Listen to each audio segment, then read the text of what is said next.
बिस्मिल्लाहिर्रहमानिर्रहीम। अस्सलाम वालेकुम। मैं हूँ समरीन अकमल। वेलकम करती हूँ आपको दहली के जायके में। उम्मीद करती हूँ आप सब लोग खैरियत से होंगे।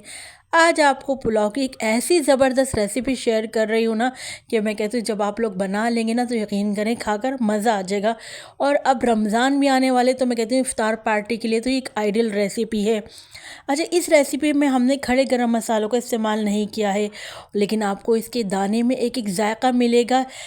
लेकिन ऐसा नहीं कि इसमें खड़े गरम मसालों का हमने इस्तेमाल किया है, मगर वो भी हमने एक सीक्रेट स्टाइल में रखा है। अच्छा जी, बिल्कुल भी इसमें पोटली बनाने का चक्कर नहीं है। आज की ये रेसिपी आप लोग देख लें, यकीन करें अच्छी लगे तो मैं कहती हूँ इसको आप लोगों ने ढेरों लाइक ज़रूर कर देना इस रेसिपी को, क्योंकि ये बहुत मज़े की रेसिपी बनने जा रही है।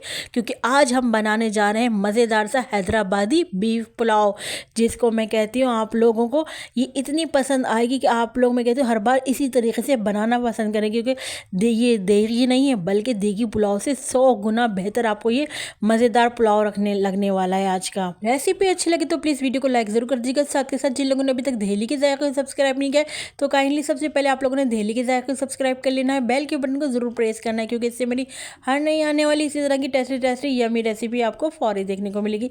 रेसिपी को अपने फ्रेंड फैमिली में लाजमी शेयर भी किया करें। आप सबका बेहद शुक्रिया। तो चलिए देख लेते हैं मज़ेदार सा हैदराबादी बीफ पुलाव को हमने कैसे बनाया है। तो बेहतरीन सा हैदराबादी देगी पुलाव बनाने के लिए स्पेशल पुलाव मसाला तैयार कर लेते हैं, जिसके लिए सबसे पहले मैंने जो है 3 टेबल स्पून मैंने सौंफ ले ली है, 3 टेबल स्पून ही मैंने सफ़ेद ज़ीरा ले लिया है, और यहाँ पर मैंने साबुत धनिया ले लिया है, जो कि ये भी मैंने 4 टेबल स्पून ले लिया है साबुत धनिया।